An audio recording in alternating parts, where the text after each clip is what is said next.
Hi everyone, my name is Nick Marshall and I'm the head of exhibitions and programs here at the George Eastman Museum. Welcome to today's In Focus talk with Landscape Manager Dan Bellavia. I'm very happy to see a lot of familiar faces in the audience today. It's been a while since we've had one of these talks from the series in person, so it's nice to be back in the theater with you all. If you've been following along over the past couple years, I'd like to thank you for joining us virtually as we shifted a lot of these types of presentations, the In Focus presentations, formerly known as Focus 45, as some of you may remember, to online. Dan has done a few of them himself. I'm sure some of you have attended those. So I want to thank you for sticking with us as we navigated new terrain. And moving forward, our goal is to do kind of a hybrid approach of both in-person and virtual programming. So look out for those as those come out on the calendar. For the next few months, we are going to be hosting the In Focus series here in the theater, just to give you a heads up. On March 15th, we will be hosting retired Kodak photographer Steve Kelly, and Steve is going to be discussing his work on the Colorama campaign. Some of you hopefully saw on your way in the very large Colorama mural we now have outside, or we've had outside for about a year now. Steve was the photographer for that particular photograph. So if you want to hear a bit about how he came to taking that photograph and his work with Kodak, please join us for that presentation. Again, that's March 19th. And then on April 2nd, we're going to be welcoming back the former legacy archivist Jesse Piers to give his yearly George Eastman 100 Years Ago presentation, which is always a really popular talk, and we're happy to have Jesse back with us. As we're transitioning back to in-person programs, I do want to thank you all for complying with our COVID-19 protocols as we continue to navigate and assess transmission rates in the area. So we'll try to be as communicative as possible in terms of what those regulations are going to be for us here and what policies will be implemented. So just anytime you check the website for a program, it should have the information on there. So today, Dan is going to take us into his colorful world of flowers and give us a behind-the-scenes look at what it takes to put together the Dutch Connection exhibit every year. As I'm sure you know, the exhibit opened today and is going to be open through March 6th. So please come back. I know it's exciting to see the show evolve over the next few weeks and the blooms coming in. And so it's kind of an ever-changing experience. So with that, I will turn it over to my colleague, Dan Bellavia.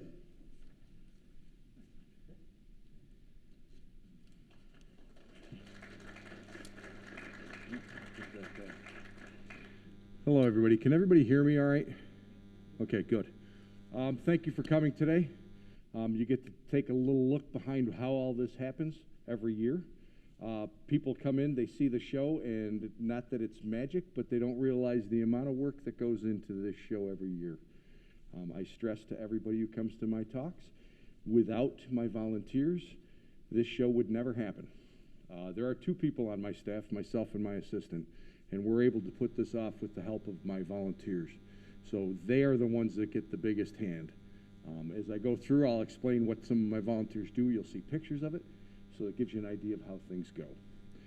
So this is for 2022. This is this year's show. There are some pictures mixed in of older shows, only because I can't get a picture of this show ready fast enough to show you here. So you'll see some older ones here. Okay. My letter's gone. I lost a picture. This show came about in 1995. We've started putting out a show every year based on a letter that we found from George Eastman. In 1895, he took a tour of Holland on a bicycle, and he wrote back to his mother after he had seen the fields of the tulips and the daffodils and the hyacinths that were there, and wanted to bring them here.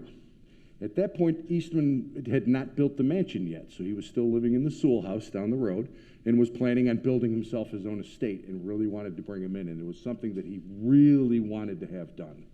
So once the house was built, In 1903, he placed his first order. That first order was placed with about 30,000 bulbs. And from then on, we see for the next 14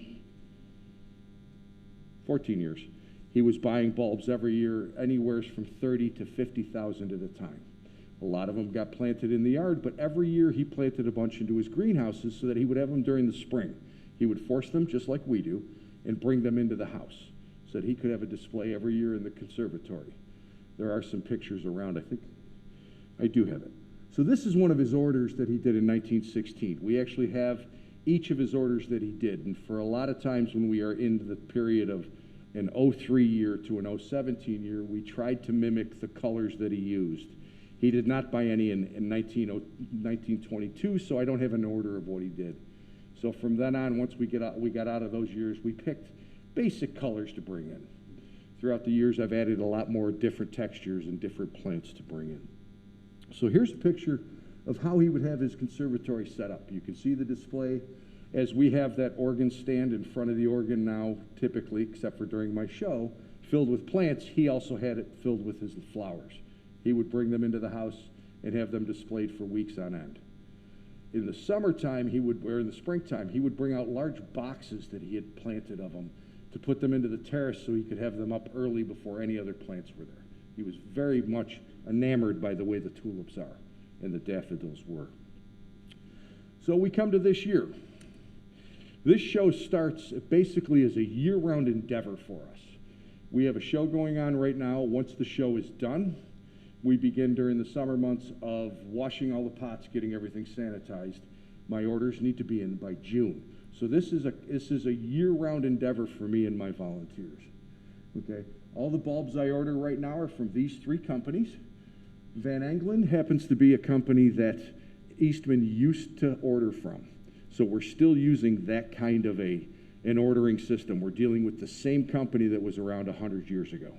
The other two companies are newer companies that have come into here, but they are all direct, family-owned Holland companies. They have offices here, so all of my bulbs still come from Holland. I get large orders from them that come in on skids, that come across on boats with packing lists in Dutch. So luckily I have an English translation. I know what I've got coming to me, but they are all directly from there. So these three companies are ones that we have found have the varieties I want, and it's nice to be able to get that connection to when Eastman was here. This year's order, as you can see there on the screen, I had brought in 25 different types of tulips, 7 types of amaryllis, 7 types of hyacinths, and 12 varieties of daffodils. In past years, I've had freesia, which is another type of bulb, but we have found over the last 3 years that the quality of the bulbs that we're getting are starting to drop. One of the problems with bulbs is over time they can fade out. It's one of the reasons I cannot get any of the bulbs that Eastman originally grew in good quantities and in good quality that I can force them. There are 3 bulbs left on the market that he originally bought: Kaiserschroon, Couleur Cardinal, and a paper white called Grand Soleil.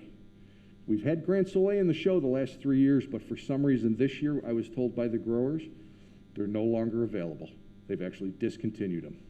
So that's something I can't get. So we've now lost that little bit of connection I had, other than still using the company that he bought them from. As you can see, I ordered 16,000 bulbs this year. It's about 2,000 bulbs more than last year. I guess I love this show, and it's something I keep doing and putting in more bulbs and more pots, and it's becoming more and more of a problem. We're going to have to get to a point where I don't keep adding to the show every year. My volunteers, my staff, we're getting to the point where we're moving an awful lot, and it's getting tougher and tougher. I have about 2,400 pots that we dealt with this year. It's a lot. They're all in terracotta, so it's a lot of weight. It's a lot of time moving them, and because we don't have facilities here, I have to move them from here to other facilities to grow or to cool. So I sit down at the beginning of the year and I start looking through the catalogs of what I get, and I put together a show. This is a sheet of the tulips that I have.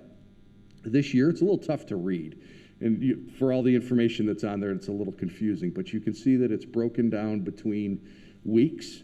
I order so many bulbs for each type, and figure out, because the show's 3 weeks long, I have to break it up so I have the same tulips for every show, if they grow the way I want them to. So this gives me an idea of how many pots I'll have each week and when they'll be working into the show. It also lists some of my sales so that I know what I have for sales. Originally, when I first came, we would have just a few select varieties.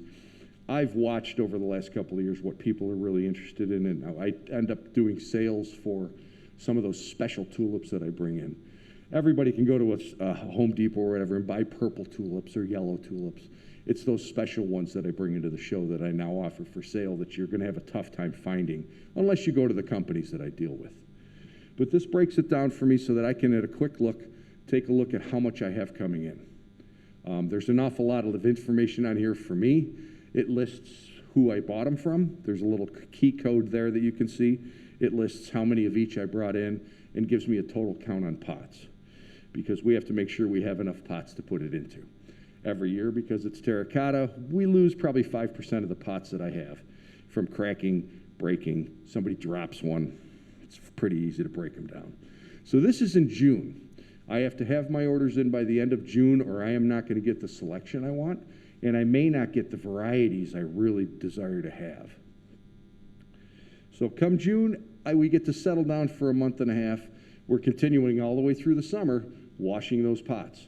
Washing 2,400 pots, having them scrubbed by hand, is unbelievably difficult. I have to have enough rainy days, because that's what my volunteers do on the rainy days. They come in and we're washing pots all summer.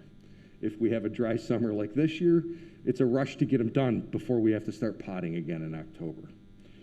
So in October, my bulbs start coming in. This shows you just the crates of hyacinths that I brought in. Okay, I bring in massive amounts, thousands of bulbs coming in, and to have the space to put them into, we start segregating them as soon as they start coming in. This is out in my carriage house where we have all our equipment and we do a lot of the work for it. This shows you some of the tulips. This does not show you them all, but those crates each hold 500 at least bulbs in each. And they're all one variety in any one of these containers. We don't want to mix them up because we do like to have single colors in each pot. I would love to one year mix them all up so that every pot has different colors. The problem is some of the tulips I bring in are different types, because there's about 9 different types of tulips that you can buy. Some don't force. We typically force what's called an early single, an early double. There are some Triumph tulips that are out there and some Darwinian tulips that are out there. And we have last year, and we're going to have success this year, having parrot tulips. We've never had any luck with them because they're a little trickier to get done. This shows you all of the daffodils I brought in for the 1 year. These are a couple of older pictures because I didn't have time to get some of those done. Under COVID, it's been pretty tough because I haven't had the availability of my volunteers to come in and do a lot of the work we normally do. They're slowly coming back now that things have sort of slowed down, and that helps. Okay, this is half of my 8-inch pots. This does not show any of my 6-inch pots. There's a massive amount of them. We actually had to rebuild this shelf because they were starting to sag and we're going to break, because this now is filled all the way up past where this picture is, full of all the pots that I have. So to give you an idea of how much, just the massive amount of pots that we have to deal with. And they're clay and they're heavy, so to move them around is a little difficult. So my bulbs have come in. We start preparing to get everything potted up. Now, to pot up 2,400 pots of bulbs takes a couple of days for us to do it. And here, my volunteers get to help us do it. And it all starts with an empty pot. 1. And we have it set in a system, and we do it I've lost the word. Basically in a chain, okay, like an assembly line. One person's going to do one job at a time. So one person's job is to count out all the pots we're going to use for that variety. Most of them, it's 33 8-inch pots. So they pull out the 8-inch pots, and I regulate everything so we don't mix things up too much. Next person's job is just to throw a little soil in the bottom of it, get it ready. Then you have someone who comes along and counts out the bulbs. We're pretty strict on how many bulbs go into each pot, only because I can regulate how many pots I'm going to have. Tulips get 9 bulbs, hyacinths get 3 bulbs. In daffodils, typically it's 4 to 6 depending on the size of the bulb. Some years we get the standard yellow daffodil in, and we can put 6 of them in a pot. Some years they're so big we can only put 4. So it gets changed as we're moving along, but we find out when we start potting things up. Next person's job is to do nothing but turn those bulbs the right way. Because if you don't have the root plate down, they don't grow the right way. Now, they will grow. In fact, I took a pot apart the other day that was a hyacinth, had 3 bulbs in it. I had 2 beautiful hyacinth bulbs coming up, and I had 1 hyacinth bulb that was going straight down, all white. You take it apart, you can put it back together, it'll come back up. But we want to make sure that they're all coming up the right way. Nature's nice enough that even if it's put sideways or upside down, that flower will actually turn underground and eventually come up. It's based on gravity. There's a way that gravity actually affects the plant, and it knows which way to go. Next person's job is to do nothing but put some soil on the top of it. Okay? Then someone has to tamp them down. If we don't keep them tamped down, when we go to water them, water's going all over the place. Now, what happens when it's in a root cellar, as they freeze for us for the winter, is they're already growing roots, and they'll actually push that soil right back out of it. We've had the soil up 1.5 inches above the pots and had to go and repack them in again. Another person's job is to do nothing but to put a label in it. Every pot gets a label. My list had shown a label identification for each variety I have. It's just a letter, but it tells us what's in there. Tulips, daffodils, and hyacinths grow at a different rate.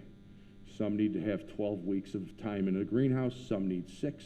Some only need 2 weeks. We have to know that, so every pot is labeled so I can tell what's going on. So here we are getting ready to do it. We're practicing counting to 9. Want to make sure everybody's counting them right. They may make a mistake, but that's okay, but we're practicing.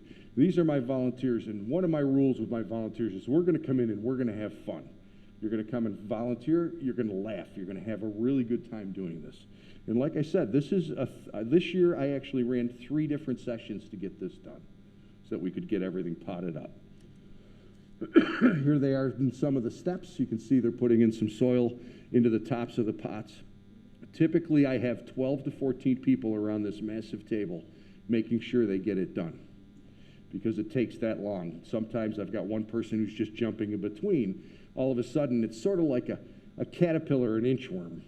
You've got, all of a sudden, there's a bunch of pots ready that have the tulips already turned over, and the person who's putting the soil in the top of it's behind it. So we've got somebody running around that'll start helping them with the other steps that are going on. And here we are towards the end of it. You can see they're tamping them down. They're putting the labels into it. These volunteers are amazing. We do have fun with it, but we were able to get 16,000 bulbs planted in about 12 hours of time. That's a lot of bulbs to move. So once they're done, you can see we've got it in a circle pattern on the table. No tulip changes in varieties happen until the very last pot of one variety comes off that table. I'm real strict about it because it's too easy to mix up. There may be different colors that end up, or we're gonna label it a purple prince, and it's actually a yellow prince. So we want to make sure of it. So we're very careful that you can see the pots off on the left-hand corner. Those are waiting for the next variety. None of those move till that last pot of the variety before it is off the table. From there, they go onto a cart to be moved to the barn. Luckily, we have the barn to take care of it because that day we have to make sure we get everything watered and ready to be transported. So here's the barn with a day's worth. Okay, like I said, we did it in 3. This was mainly the tulips with the amount of them that we did, and we try to squeeze as much as we can. And typically I'll do tulips on one day, daffodils on another, and try to squeeze the hyacinths and all of our sales for different things that we're doing that 3rd day. Okay, you're going to be seeing more and more of it where we've just got the floor is covered with pots. The barn is covered in water because I've got somebody out there who's double checking my counts, making sure my counts match his count, making sure everything's getting watered thoroughly. Okay, here's a lot of the 6-inch pots, the daffodils, the hyacinths that go into a 6-inch pot. So we've gotten to that first step. All the pots have been potted up. And each day after a run of filling the barn with pots, we need to move them into the next step. And that's by putting them into the root cellar over at the Highland Park. They have been gracious enough to let us use it for the whole 27 years this show has gone on. So it's nice to have that cooperation from the park to allow us to do it. When I first started, we were actually using their greenhouse that's at their labor center too. Over time, they weren't able to let us use that anymore, and we've had to make alternate arrangements. So here we are in the root cellar. We start bringing all those crates in. Here's one of the first times we start moving them. We have to rent vans to get them in there or use our truck. We can move about 60 crates of pots at a time. Each crate's going to hold 3 big pots or 6 small ones. So there's a lot of movement of pots in and out. And this is actually about 6 feet underground at this point where I'm standing. So we're bringing them down a ramp. We're trying to get them into this room. And the only spaces I'm allowed to use are all the underneath spaces of the shelf. So here we are loading them into that underneath space. I have cracked my head more times. I'm on my hands and knees, so are any of my volunteers that are helping us, because it is only about 4 feet tall. So we're trying to get crates of pots in there and crates out and pots in there. And in the last couple of years, because of the amount we've increased, we are not just doing a single layer of pots, as you see. We're building pyramids. Every year we've been building pyramids so we can fit enough inside of that cold frame. The key is we do not have control over the temperatures that are in that. It's based on how cold it is outside. Tulips need a minimum of 8 weeks at 37 to 40 degrees for us to trick it into being ready to bloom. Okay, this was our biggest headache this year. You will note, if you have walked through the show, there are basic colored tulips for the first week. Our first week of bulbs came out of the greenhouse on the 16th of December. At that point, we had had about 3.5 weeks of time at that cold temperature. So what happened is all of my first week tulips came up with lovely leaves and almost no flower buds. Without the cold, I don't get a flower bud. So we had to actually rush around and bring in tulips that were grown by someone else so that you would have tulips in the show. My hope is within the next 2 weeks, some of that week 2 tulips and the week 3 tulips are going to start coming out, and I will have all of those varieties. This is the first time it has happened. Last year we lost about 30% of our bulbs that didn't come up. This is the first time I've had it where none of them did. You don't know sleepless nights till you run into something like this, because I always worry about it.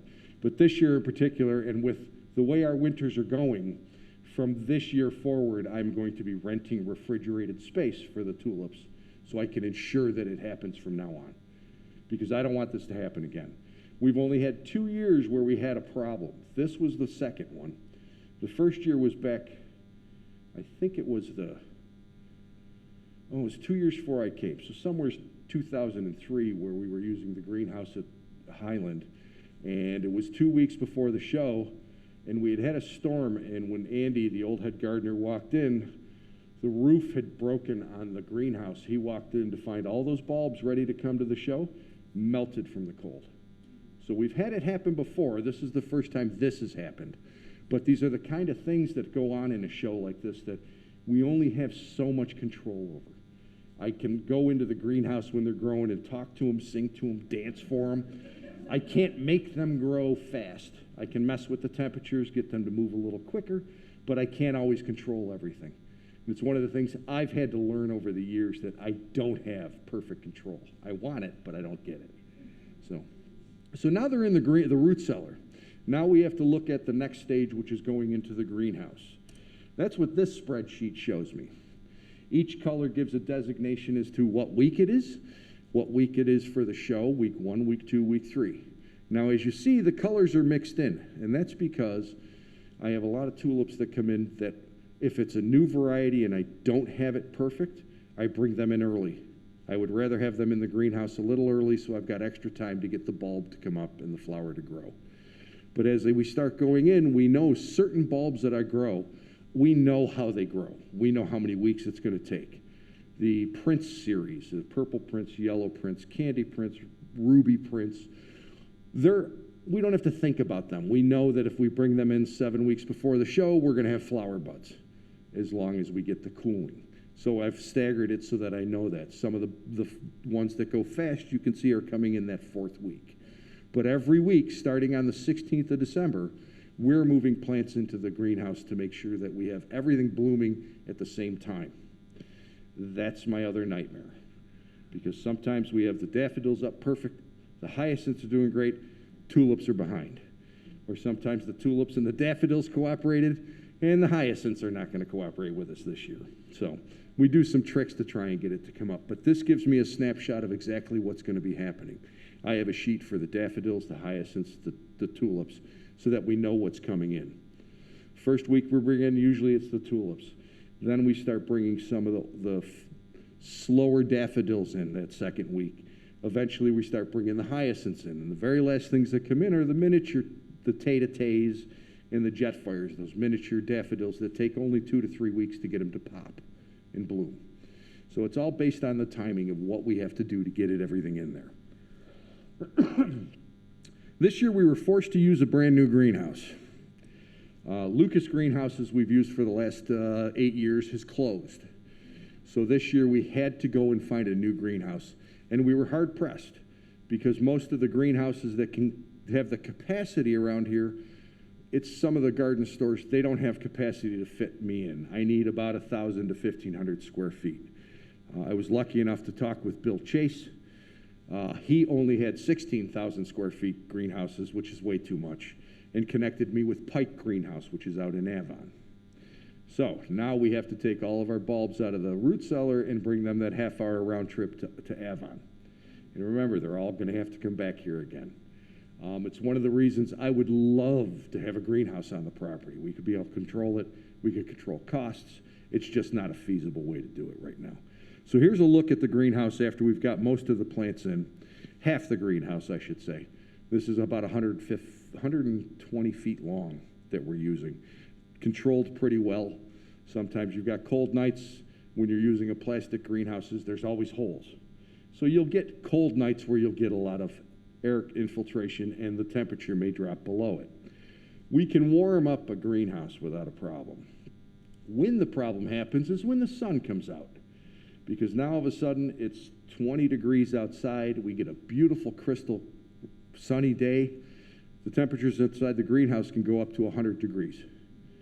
Now, I'm trying to regulate how fast things go.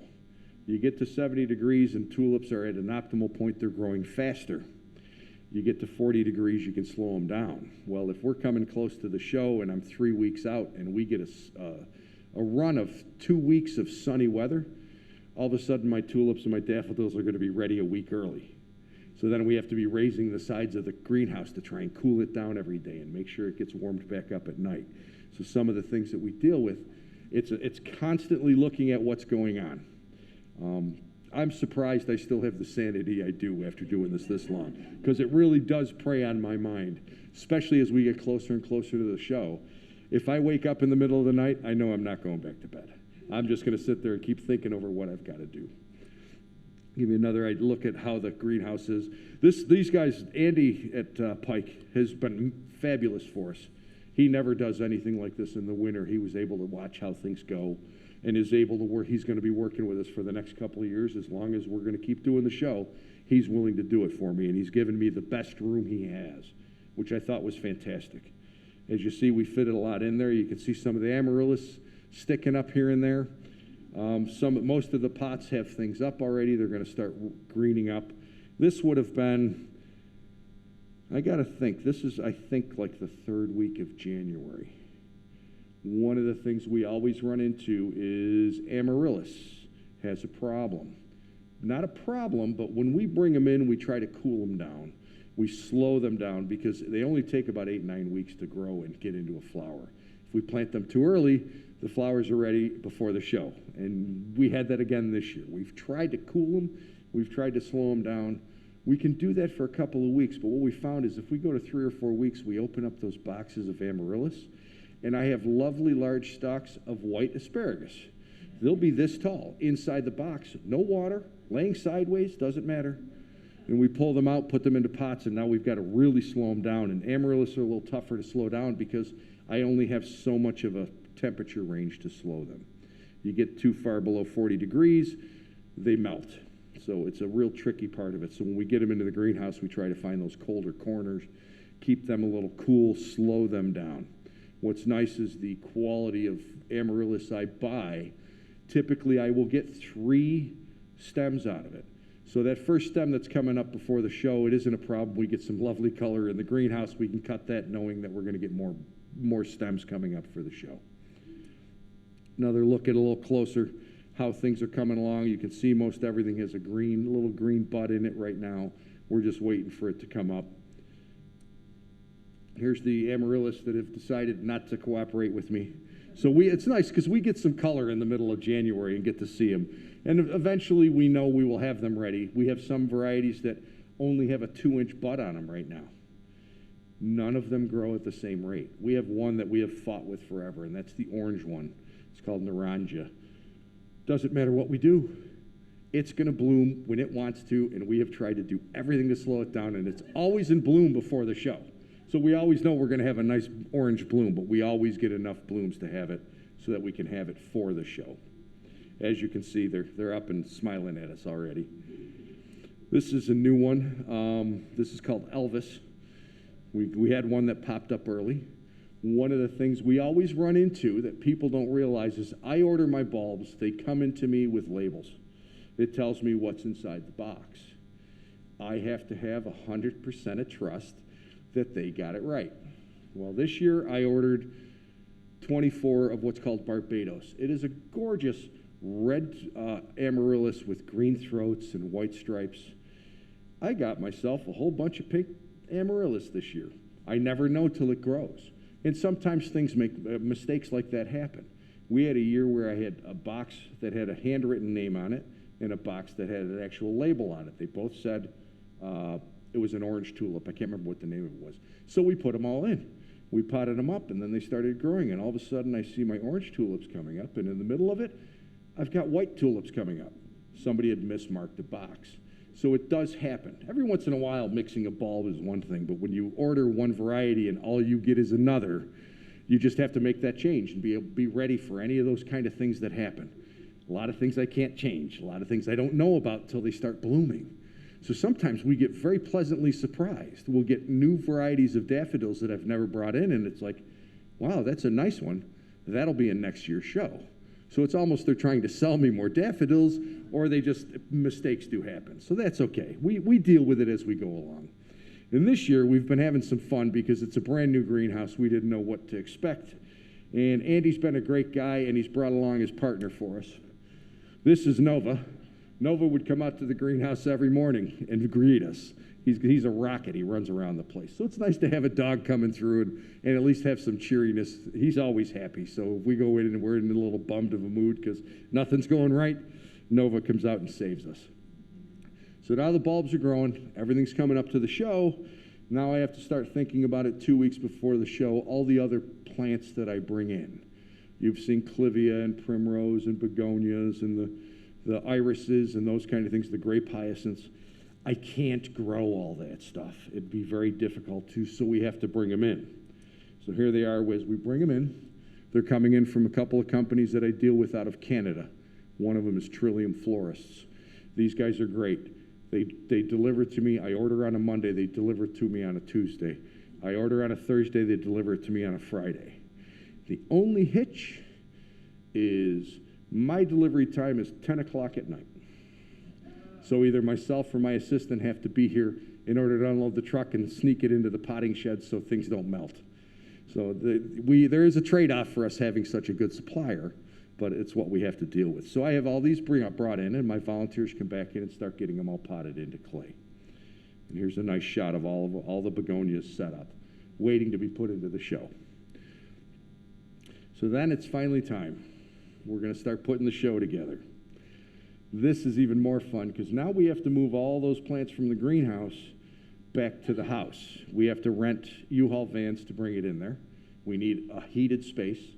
If it gets too cold, we're melting the tulips on the way. Well, a U-Haul van holds 15 crates, which means we're bringing them in 45, maybe 70 pots at a time, running back and forth all day long. This year it took 2 vans, 8 hours, just to get all the blooms in here for 1 week. So it's a lot of work on our part to make sure it gets in here and gets in good shape. Then it comes time to have my volunteers put it together. And that I believe I have a video in here of it, but that's the fun part of it. I bring all the tulips into the house. I visualize what color scheme I want to have on it. Last year, if you were here, the daffodils were against the window and the tulips were against the wall of the conservatory. I felt it was a little dark. For those of you that, unfortunately, you can't come in here early in the morning, when the sun came through the window last year and all those daffodils were along that line, that room absolutely exploded in color. It was beautiful. But you couldn't see some of the darker tulips. So this year I decided to switch it around. And right now it's working pretty well because that darker side of the conservatory is starting to get a little more light. It's looking a little better. So here's how it looked last year. Last year we had to do the funky way of doing it. I loved when we did the full flood in the floor and just fill the room wall to wall.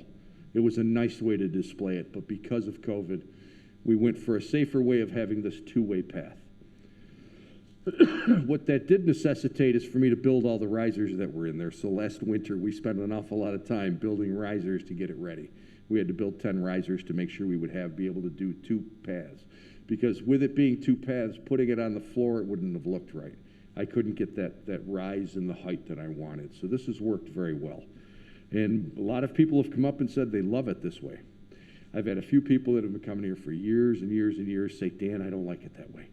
I liked it when the floor was that way. And I'm hoping we can get back to that kind of a display, because I really like the idea of walking into that conservatory and getting nailed with that wall-to-wall color and smell is amazing. The amount of people I would hear walking through there and hear the gasps.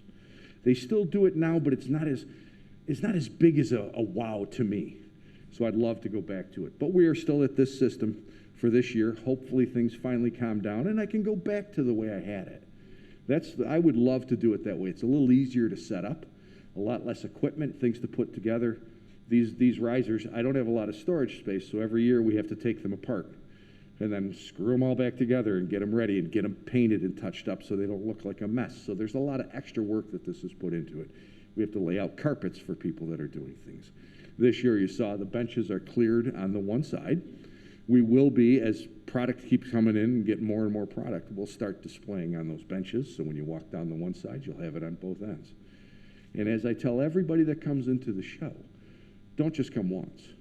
If you come every 3 or 4 days, you are guaranteed to see a completely different show. There are daffodils that haven't opened up yet that are in there. There's tulips that haven't opened up. There are tulips that I have that hopefully in that next week actually change color, change shape during the show. Two of my favorites, Foxy Foxtrot and Foxtrot. Foxtrot comes up and it's a white tulip. It's a double white tulip. And as it starts to mature and open up, it starts to bleed pink.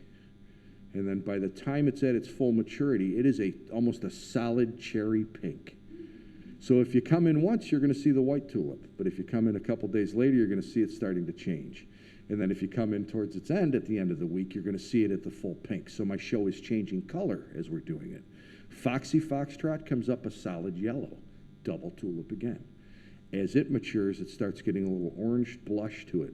And by the time it's done, it's almost a peachy orange all the way through it. And it's open, it's a nice double. They're both very fragrant. Fragrant tulips are not really common. So these are the kind of things that I liked. I've been really experimenting with for the last 5 years, is bringing this type of tulip in. What I love is there's one that was called Just Kissed. Came up solid white, looks like a standard solid white tulip. But then all of a sudden there's a real fine line of red just along the edge of each petal. And then you can watch it just slowly bleed across that petal till eventually it's solid pink. So you came in that first time, you saw it white with the little red. You come in a couple more days later, you're going to see a different show. And that's what I love about it. I walk in there every day. I'm in there 3-4 times a day, and I watch it change during the day. Walk in and see an amaryllis that was just starting at 7 o'clock in the morning, walk through at 4 o'clock, and that amaryllis is wide open. I was doing a talk one day in a tour. In fact, it was the end of doing this. I used to do the coffee talks and have a tour afterwards. And I walked into the conservatory, and I was in the center, in the floor. Everybody's outside around me, and I started talking about things, and I looked over, and it shocked me because I had an amaryllis that was not open that morning, wide open. And I went, oh my gosh, this was not, and I picked it up to show people. It's how fast it'll go. In 70 degrees, things change. So come back more often and you see it. I have one member that I talk to pretty regularly. She comes in every day on her lunch hour. She works nearby. She comes in because she knows it's changing every day. So it's fun to come in and look at it. So next I'm going to show you a video of them setting up the conservatory. This is a couple of years old because we haven't been able to do it, but it gives you an idea. I decided when I took over the managing of this show that I wanted more help from my volunteers and more commitment from them and participation in it. So as I said, I bring those flowers in. I lay them out in the conservatory with the basic color scheme, and they're all just on the floors, and the risers are set up. And then I have my volunteers come in and I say, okay, if you three ladies would like to, this is your side. Basically, it's orange, purple, yellow, pink, whatever colors. You have at it. And what I have found over the years is this has given my volunteers ownership of this show. Before I was allowed to do this, it was done by people, and the volunteers were only there to move things around. And they got very frustrated with it. Now, I have to tell people I can't fit any more in to do this because everybody really wants to have a piece of it. And what's nice about that is when they come in with their family or they come in with their friends, they go, yeah, this is what I did. And now they own the show. It's not mine, it's theirs. Yes, I do the designing, I try to figure out what's going to happen, but they do it to set it up for all of you. And I think that's a great way to get them more involved. It's one of the reasons I think I've been able to increase my volunteers. When I first started, we had 30 volunteers. I'm upwards to about 100 right now. So it's nice to be able to get them to come in and be able to help us out. So this will give you, there it goes. Usually has sound. I can hear it, but you can't. But this will show you how things go as we bring it in. The crates have all the saucers. Everything has to have saucers on it. Everything needs to have acetate underneath it. We spill water in this conservatory. I have a problem with the curator of the house. She makes sure she's out there making sure we aren't making messes. If we do, we clean it up. So this is all done in about the space of 3.5 hours.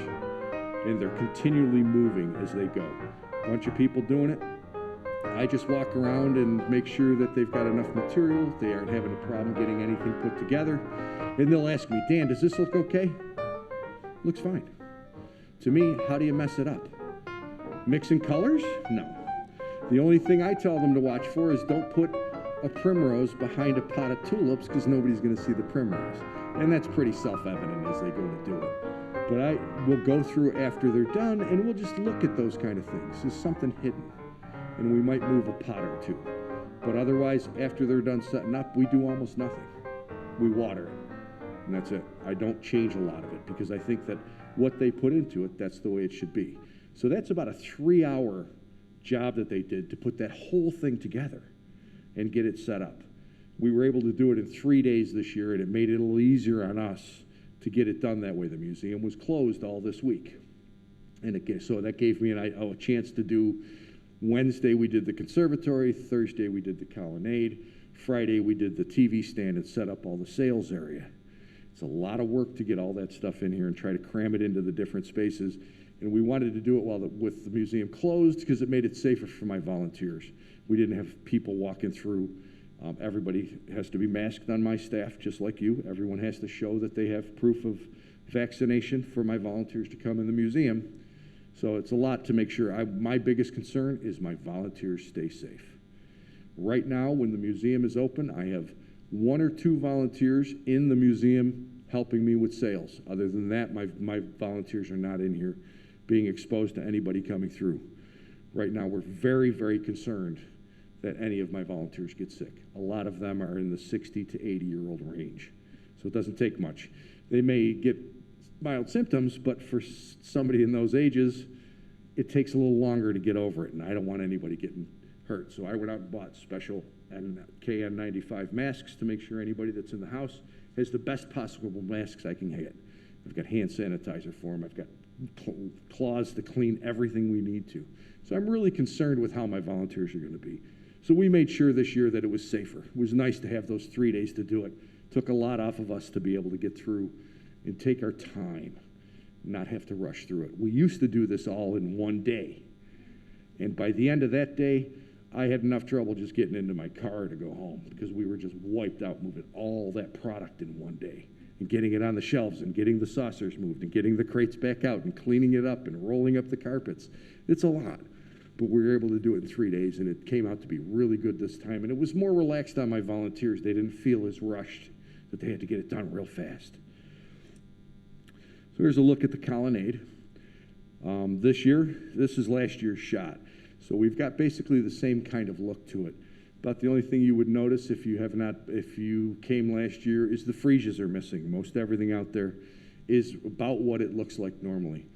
I'm hoping my tulips start coming out because the white double tulip that's in here, Mondial, has an unbelievable smell.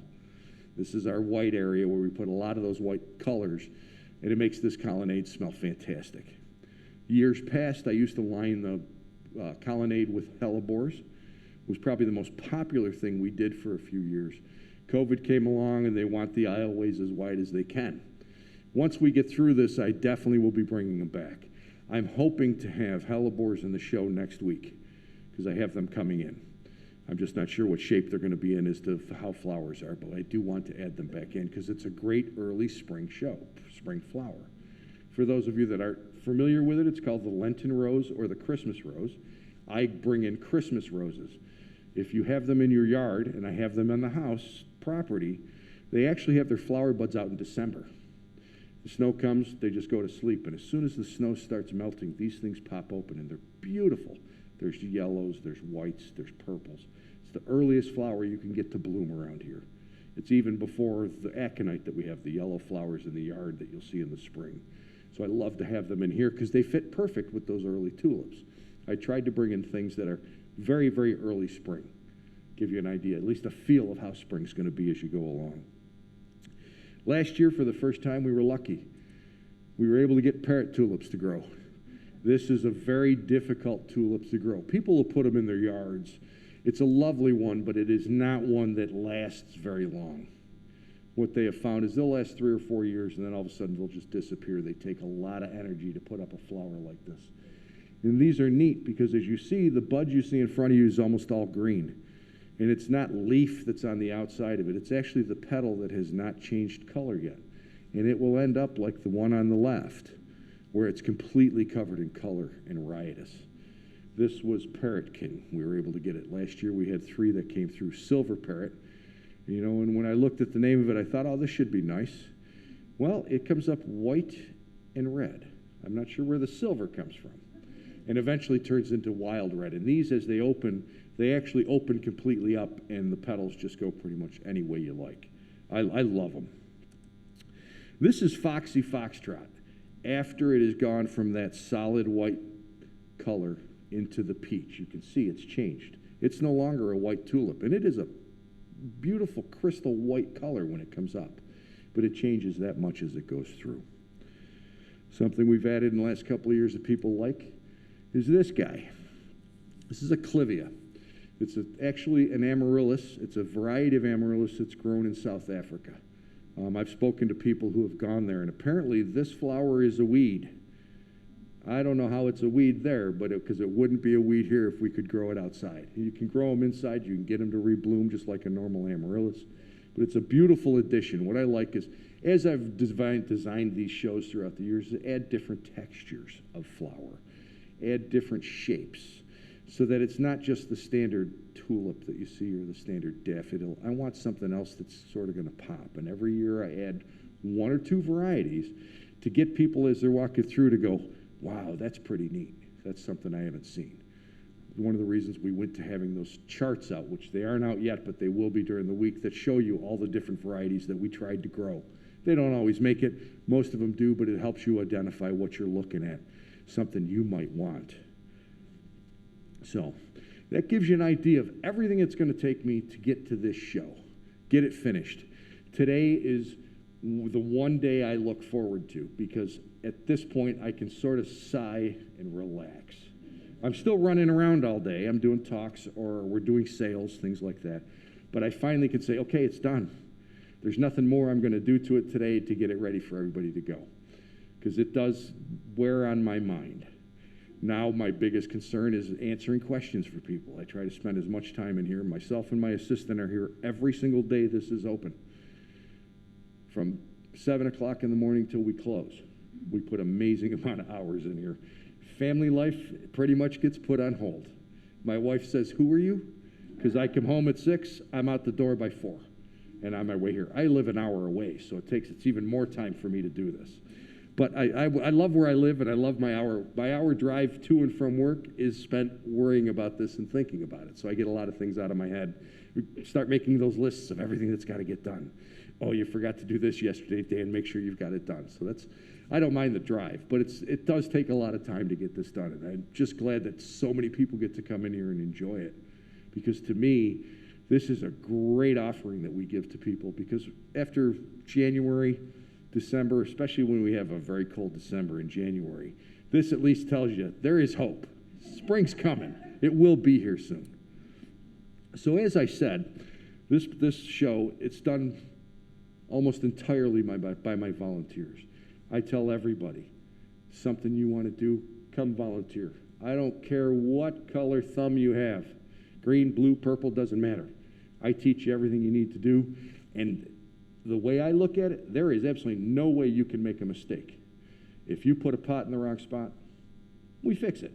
If you dig up a plant in the gardens that you weren't supposed to, and it happens, I look through the carts, I find the plant, I put it back in there.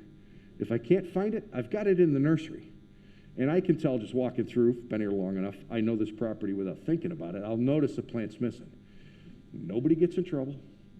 We just take care of it. I don't even say anything. I just go looking for the plant, and once the volunteers are done with their shift, I go and put it back in there. Because the last thing anybody wants to hear is any kind of, this is not criticism, but, oh, you made a mistake. It can be very daunting to think you're working at a historical gardens and that you could make a mistake and you're going to mess things up. You can't mess things up with me. I can fix anything that happens. So if it's something you're interested in, stop by the sales tables today, and I have applications. I do shifts all the way through the summer. One of the nice things about being my volunteer is all those bulbs that I have in the show, those 16,000 bulbs, I'll pull 1,000 at the most of one variety. The rest of them go home with my volunteers.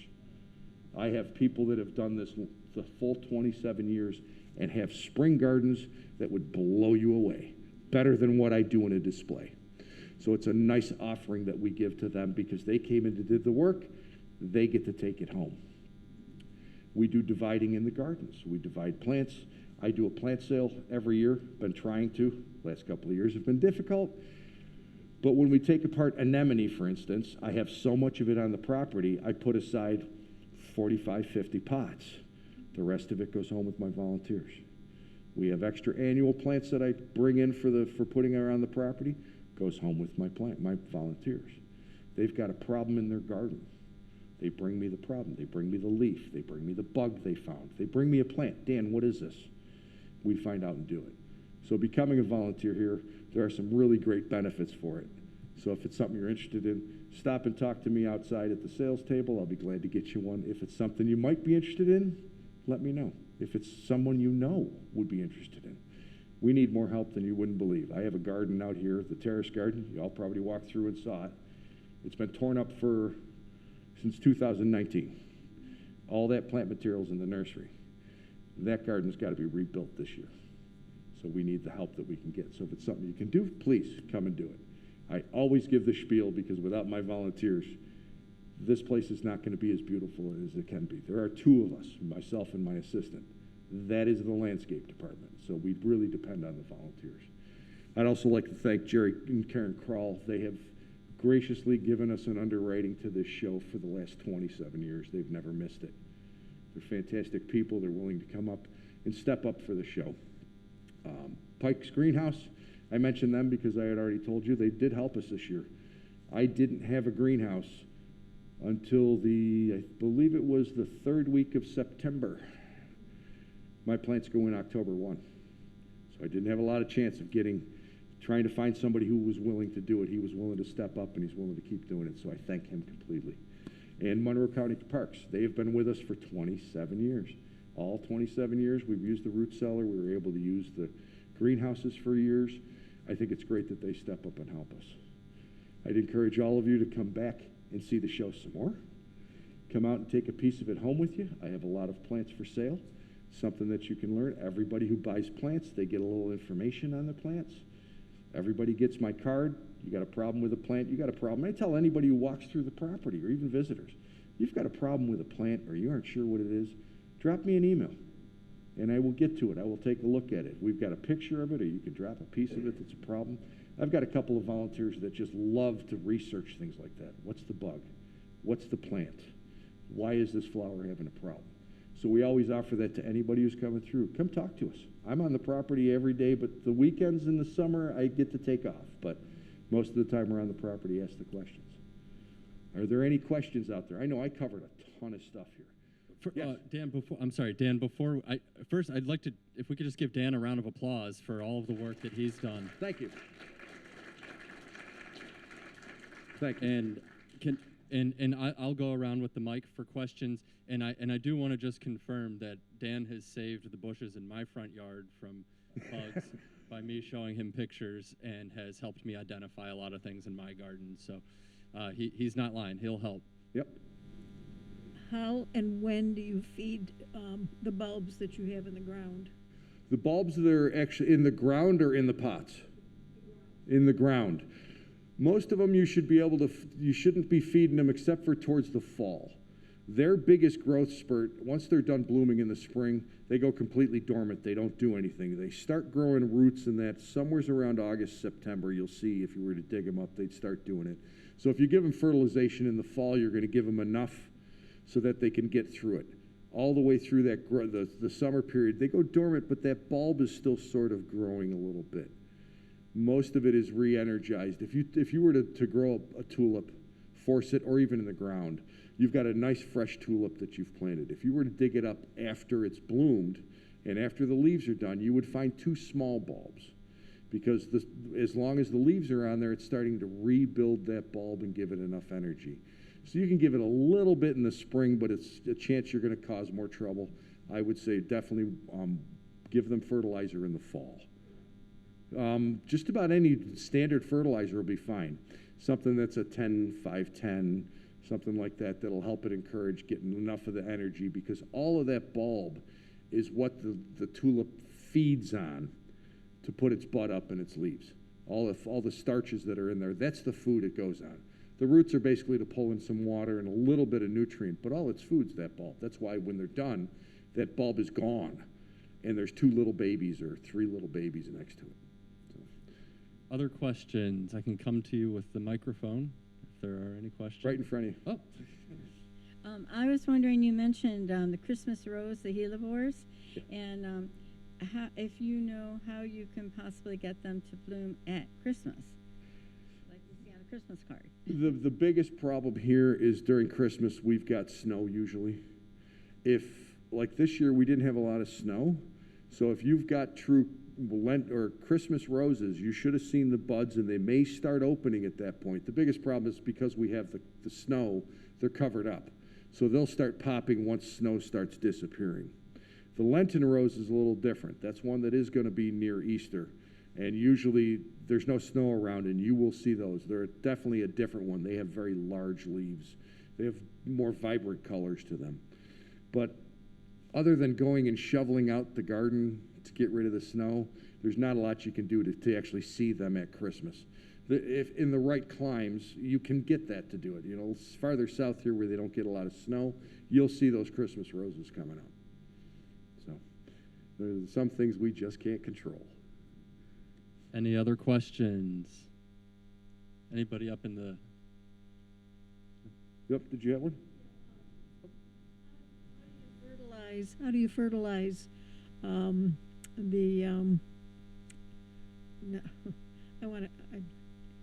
the real large bulb? The amaryllis? Amaryllis. We don't. No. If one of the problems is I don't have the capacity to keep a lot of these throughout the years.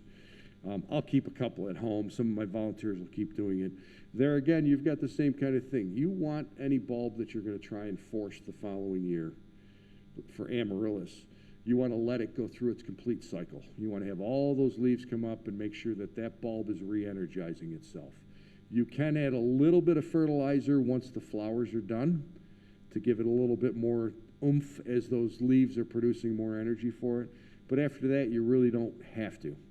Once it goes into dormancy, they say don't give it much because it's not capable of doing it. They have to reproduce their roots before they do anything. So a lot of you, I'm sure, have seen those waxed covered bulbs.